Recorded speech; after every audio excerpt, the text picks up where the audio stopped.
I, Jason, 46M, got married to Darlene, 45F, about 2 years ago, and honestly, it's been one of the best decisions of my life. But getting to this point wasn't easy for either of us, especially Darlene. She had been through the ringer in her previous marriage with her ex-husband, Tom, 49M. They were together for over 15 years, and it was 15 years too long if you ask me. Tom was a real piece of work. He was the textbook definition of a toxic and emotionally abusive husband. I could tell from the way Darlene would talk about her past that Tom really did a number on her. She's the sweetest woman, but you could see the scars he left on her, even if they weren't physical. One of the first things she told me about him was how he used to belittle her in front of others. There was this one instance where they were at a dinner party with friends, and Darlene was sharing a story about something that happened at work. Tom interrupted her in the middle of the story, laughing, and said, "Oh, Darlene is so important at her job. If she didn't show up, no one would ever get their coffee." Can you imagine how humiliating that must have been for her? And of course, he played it off as a joke, but it was clear to everyone that it was meant to hurt. Darlene told me she wanted to disappear right then and there. But the worst part was how he controlled every aspect of her life. He was always paranoid and would accuse her of cheating whenever she talked to another man, even if it was just the cashier at the grocery store. He'd demand to know who she was calling, and where she was going at all times. If she was even a few minutes late coming home, he'd berate her with questions and make her feel guilty, as if she was out doing something wrong.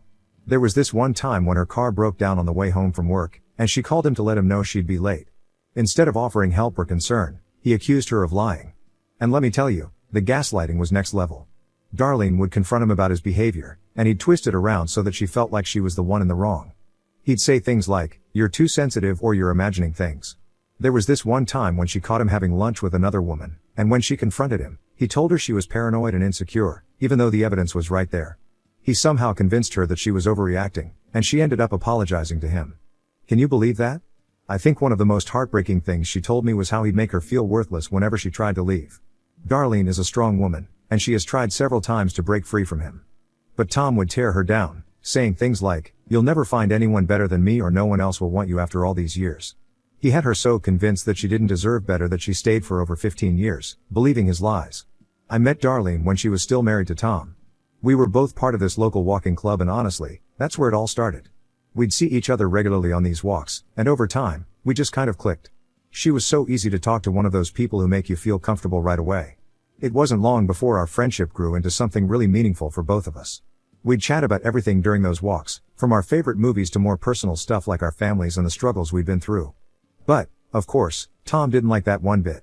He had this intense jealousy that was pretty obvious from the get-go. At first, I didn't really understand why Darlene would go quiet for days at a time. She'd suddenly stop responding to my texts or wouldn't show up to our walking group meetings. I was confused and honestly a bit hurt, but I figured she had her reasons. Eventually, she told me that Tom had a problem with our friendship. He'd get furious whenever he found out we'd been talking or that she'd been out walking with the group, especially if I was there. He accused her of having feelings for me, which at that point, she didn't. We were genuinely just friends, but in Tom's twisted mind, any man who showed her attention was a threat. There was this one time I remember clearly. Darlene and I had just finished a walk, and we stopped by a cafe to grab a coffee. It was all innocent. We were just chatting about how nice the weather was and making small talk. But apparently, someone Tom knew saw us and mentioned it to him later. The next thing I know, Darlene's disappeared off the face of the earth for nearly a month. When she finally resurfaced, she told me that Tom had gone off the rails, accusing her of cheating and demanding that she stop talking to me altogether. He even went as far as to take her car's keys. To him, the fact that we enjoyed each other's company was enough to set him off. What really got to me was how she'd apologize every time she pulled away. She'd say things like, "I'm sorry, Jason, I just can't handle the drama at home right now." It was clear that she was trying to avoid conflict, but it broke my heart to see her so trapped. I tried to reassure her, telling her that I'd be there whenever she was ready to come back and that there was no pressure. But it was obvious that the situation with Tom was eating her alive. The more I learned about Tom and his behavior, the more protective I felt over Darlene. She didn't deserve any of it. She was always so kind and considerate, going out of her way to make sure everyone else was okay, even when she was dealing with so much. I think that's what made it all the more painful to see her pulled away from things she loved because of Tom's insecurities and control issues. Eventually, after one too many of these incidents, Darlene started to open up more about what life was really like with Tom. She told me about the constant accusations, the belittling comments, and how he'd twist everything to make her feel like she was the one in the wrong. It became clear that this wasn't just about me. Tom was a toxic presence in every aspect of her life. He'd isolate her from friends, criticize her looks, her cooking, her job, everything.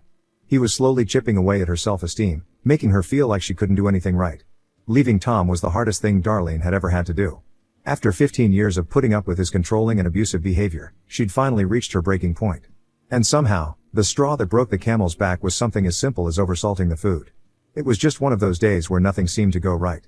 Darlene had been rushing to get dinner on the table after a long day, and she accidentally added too much salt to the dish. It wasn't even that bad, honestly, but Tom lost it. He started yelling at her, calling her names, and making her feel like she was the worst wife in the world. But this time, something inside Darlene just clicked. She didn't argue back, didn't try to defend herself like she usually did. She just sat there quietly, taking it all in. And I think that's when she realized she couldn't do it anymore. The next day, while Tom was at work, she packed her things and left. She didn't know where else to go, so she came to me for help. When she showed up at my door, she looked exhausted, like she hadn't slept in weeks. I didn't hesitate for a second. I took her in, no questions asked. The next few months were really tough as she went through the divorce process. I've never seen anyone so worn down by life. Darlene was a shell of herself, but she was also determined. She knew she deserved better, even if it was hard for her to see it sometimes. Every day was a new challenge. Tom wasn't exactly making the divorce easy. He tried to drag it out as long as possible, probably hoping she'd change her mind and come back to him. But Darlene stood her ground, even though it was tearing her apart. She was dealing with so much at once. Not only was she trying to rebuild her life after leaving Tom, but she also had to navigate her relationship with her daughter, Linda, 20F, who was only 15 at the time. Linda had always been closer to Tom, or at least that's how it seemed. She idolized her dad and couldn't understand why her mom had left him so suddenly. I could see the pain in Darlene's eyes every time Linda would call, crying and asking why she'd broken up the family. Linda felt betrayed, like her mom had abandoned her and their family without any warning. I remember one night, Darlene was sitting at my kitchen table, her phone in her hand, tears streaming down her face. She had just gotten off the phone with Linda, who had once again begged her to come back home. Linda didn't know the full extent of what had been going on between her parents. How could she? Tom had been careful to keep up appearances in front of her. He was always the doting father when Linda was around, but behind closed doors, he was a different person. Darlene had tried to explain to Linda why she had to leave, but it was hard for a 15-year-old to understand the complexities of an abusive marriage. I did my best to support Darlene through all of this, but I could tell she was struggling. She felt guilty for leaving Linda behind, even though she knew it was the right thing to do for her own sanity. The guilt was eating her up inside, and she worried constantly about how Linda was coping. It didn't help that Tom was feeding Linda lies, trying to paint Darlene as the villain in all of this. He'd tell her things like, "Your mom doesn't care about us anymore," or "She left because she wanted to be with Tom," which was complete BS. But Linda was young and confused, and she didn't know who to believe. Because of this, Linda always hated me, even before I started dating Darlene. It didn't matter that I'd been there for her mom during some of the toughest times of her life. To Linda, I was the guy who came between her parents and ruined everything. So, when Darlene and I started dating about a year ago, Linda wasn't exactly thrilled. Darlene and I had known each other for years by that point, so when we decided to make our relationship official, it felt like the most natural thing in the world. We got married within a few months, which might seem quick to some people, but it felt right for us. We were extremely happy, and for the first time in a long time, Darlene was too. But Linda still hated me. She refused to attend our wedding, which was really hard on Darlene. I could tell it hurt her deeply, but she tried to brush it off, saying Linda just needed time to adjust. I was hoping that maybe once she saw how happy her mom was, she'd come around, but that didn't happen. Linda kept her distance, barely speaking to either of us unless she had to. Then, about a year ago, Darlene lost her job. It was completely out of the blue. Her company went under, and just like that, she was out of work. Darlene's income had been a big help, especially since she'd been helping Linda out with her rent. But with no job, she couldn't afford to keep doing that, and Linda had no choice but to move in with us. I was renting a house. I knew it was going to be awkward, but I was willing to make it work for Darlene's sake. From the moment Linda moved in, the tension in the house was thick enough to cut with a knife. She didn't want to be there, and it was obvious she blamed me for it, even though I had nothing to do with her mom losing her job. I tried to be friendly, to give her space, but it didn't seem to matter. She avoided me like the plague and would only talk to Darlene when I wasn't around. If I walked into a room, she'd either leave or just sit there in complete silence, scrolling through her phone. Last week was my birthday, and honestly, I wasn't expecting much. I know, at my age, birthdays aren't supposed to be a big deal, but I've always loved them. There's just something about having a day that's all yours, you know? I don't need anything fancy. A small celebration with the people I care about is more than enough. So, I was actually looking forward to it, even if it was just going to be a quiet evening with Darlene, neighbors, and friends from all over the town. I wasn't expecting anything from Linda, to be honest. Given how things had been between us, I figured she'd either ignore the day completely or just stay out of sight until it was over. But after I'd cut the cake and was sitting around with Darlene and two of my closest friends, Linda walked into the room. She had this look on her face that I couldn't quite read, something between determined and distant, and she was holding a small card. I'll admit, I was caught off guard. For a split second, I thought maybe this was a turning point, that maybe, just maybe, Linda was ready to put the past behind us and try to start fresh. So, when she handed me the card, I was genuinely surprised. Darlene looked just as shocked as I felt, and there was this moment of hope that maybe things were finally starting to change. I smiled at Linda, trying to convey how much the gesture meant to me, and I could see Darlene's eyes light up with cautious optimism. It felt like a big deal, like maybe we were finally getting somewhere. But then I opened the card. My heart dropped the moment I read the words inside. Instead of a message of goodwill or even just a simple happy birthday, the card said, "I hate you for marrying my son and I hope you die." I couldn't believe it. I just stared at the words, my mind struggling to process what I was seeing. It felt like a punch to the gut, like all the progress I thought we might have been making was just an illusion. I was heartbroken. I didn't know what to say or do. The room fell into this awkward, tense silence. My friends, who had been laughing and chatting just moments before, looked completely uncomfortable, and Darlene, she was just devastated.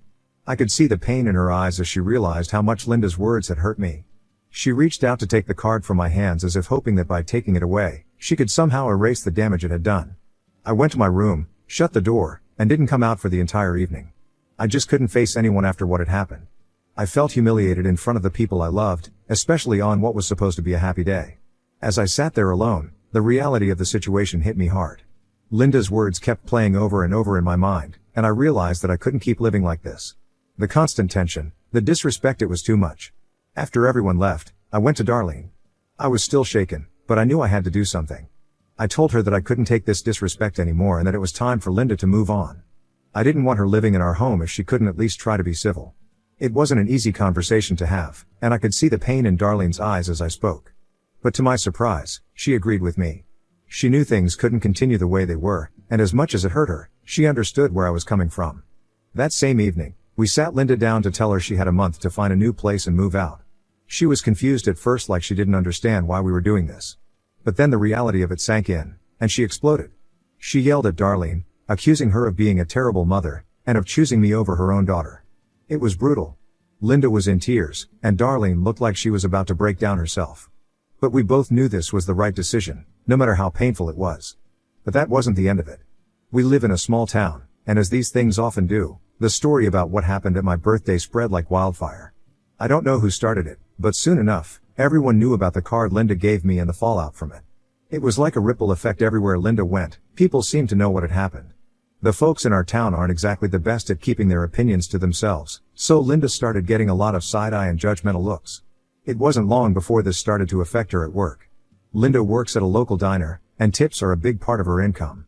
She used to do pretty well, but after the story spread, she started getting less and less. Customers who used to chat with her and leave generous tips began to avoid her, and when they did tip, it was barely anything. I think people were shunning her, silently judging her for what she'd done. In a way, it felt like they were taking my side, even though I hadn't wanted it to go this far. Yesterday, I was sitting in the living room, minding my own business and watching some TV, when Linda came in. I wasn't expecting much, honestly. I was just trying to get through the day without any more drama. But then she surprised me. She came right up to me and, with this serious look on her face, apologized. She said she was really sorry for everything she had done, especially that awful card on my birthday. Linda admitted that she had been out of line and that she realized how much her actions had hurt me.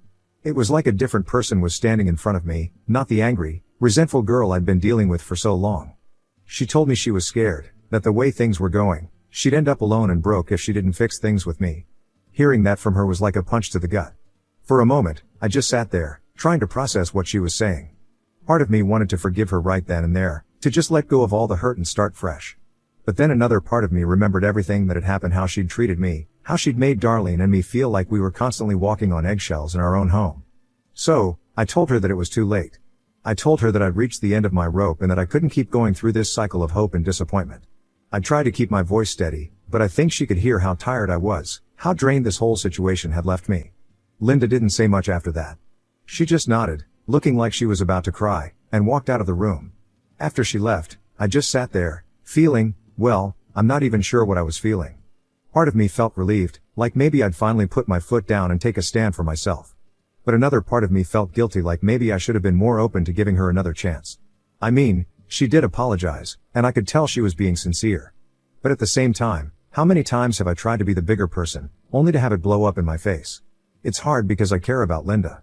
I don't want her to be alone or to struggle, but I also don't want to keep living in this toxic environment. It's been a nightmare, honestly, and I'm just so tired of it all. But now that she's finally admitted she was wrong and is asking for a chance to make things right, I'm torn. Should I be the bigger person and give her that chance? Or is it really too late for that? I can't help but feel like I'm stuck between a rock and a hard place. On one hand, I want to protect myself and Darlene from any more pain.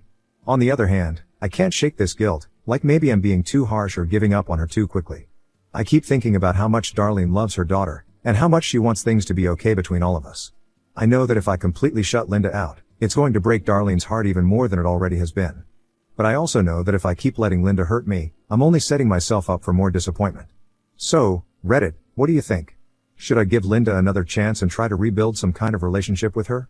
Or should I stick to my guns and keep my distance to protect myself? I'm really struggling with this, and any advice or insights would be appreciated. Update 1. Hi, everyone.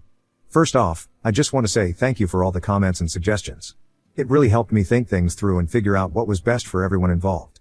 After reading your advice and doing a lot of soul searching, I decided that the best course of action was to establish some clear boundaries with Linda.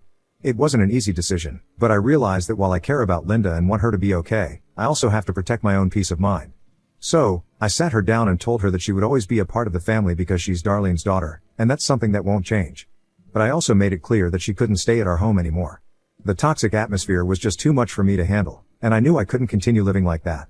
When I told Linda, she didn't take it well. She begged and cried, trying to convince me and Darlene to let her stay.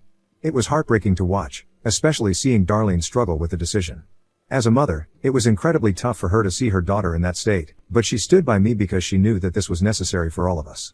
We've both been through so much, and I think we both understood that for any of us to heal, we had to take this step, no matter how painful it was.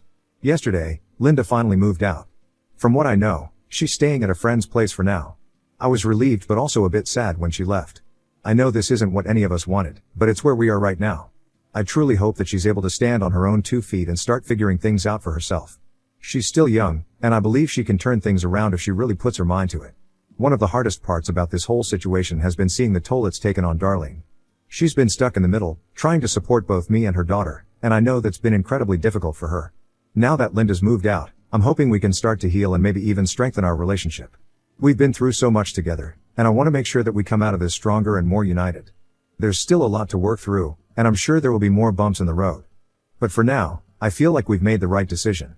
I'm trying to focus on the positives, like the fact that our home feels a little lighter, a little more peaceful, without all the constant arguing and tension. It's not perfect, but it's a step in the right direction. Update 2. Hi everyone. It's been 2 weeks since my last update, and I wish I had better news to share. Unfortunately, things have taken a turn for the worse, and I'm honestly still trying to wrap my head around it. I was hoping that after Linda moved out, we could at least be civil with each other and that the distance would help us both cool off. But it turns out I was really wrong about that. So, here's the big news. I found out from a friend that Linda has been making some very serious allegations against me. Apparently, she's telling people that she didn't leave my house because of the tension between us or the boundaries I set. No, according to her, she left because I was flirting with her and being inappropriate. When I first heard this, I was stunned. I couldn't even process what I was hearing. My friend called me up out of the blue, and the way they started the conversation, I could tell something was up. They said they'd heard some concerning things from mutual acquaintances and thought I should know what was being said about me. I braced myself, but nothing could have prepared me for what they told me. Linda is telling people that I was making advances toward her, that I was behaving in a way that made her feel uncomfortable, and that's why she had to move out. When my friend told me this, I just sat there, speechless. I couldn't believe it. This is the same girl who's been living in my house for months, who I've tried to help and support, despite everything. And now, she's saying these horrible things about me? Darlene and I were completely at a loss after hearing what Linda was saying. We knew we couldn't just let these accusations fester, so Darlene decided to call Linda and confront her directly. I was sitting right next to her, and I could hear the conversation, at least Darlene's side of it. She started off calm, just asking Linda why she was saying these things and trying to get her to understand how serious the accusations were. But Linda didn't back down. Instead, she doubled down on the lies. She told Darlene that she didn't know everything, that I had been inappropriate with her for a long time, and that she wasn't going to cover up for me anymore. Hearing that was like a punch to the gut. I could feel my stomach drop as Linda kept insisting on these lies. I could see the pain on Darlene's face as she tried to reason with her, to remind her of all the times I'd tried to help her, of how much we'd done for her. But Linda just wouldn't budge. She kept saying that Darlene didn't know the whole story and that she was only speaking the truth now. I don't know where we go from here. The accusations are out there now, and Linda isn't backing down. She's even telling more people that she's been enduring my so-called inappropriate behavior for a long time. Do you guys have any suggestions? Update 3, hi everyone. It's been over a month since my last update, and I just wanted to fill you in on what's been happening, or rather, not happening. Honestly, I was expecting some kind of resolution or at least more drama given everything that's gone down, but things have been strangely quiet on the Linda front. I didn't need to take any action because, out of nowhere, Linda just stopped spreading those awful allegations about me. I didn't hear any more rumors, and people stopped giving me those sideways looks that were starting to make me paranoid. Well, that peace didn't last as long as I hoped. Yesterday, I found out why Linda had a sudden change of heart, and let me tell you, it threw me for a loop. Turns out, the reason Linda stopped spreading those lies wasn't because she had a change of heart or decided to do the right thing. Nope. It was because Darlene agreed to pay her rent for a whole year to keep her quiet. I asked Darlene why she'd do something like this without even discussing it with me first.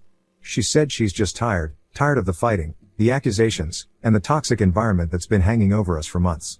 She told me she's lived her entire life in complicated, toxic situations, first with Tom and now with this, and she just doesn't have it in her anymore to keep battling. I still don't agree with her decision, and I'm not thrilled about the idea of essentially paying off Linda to keep the peace.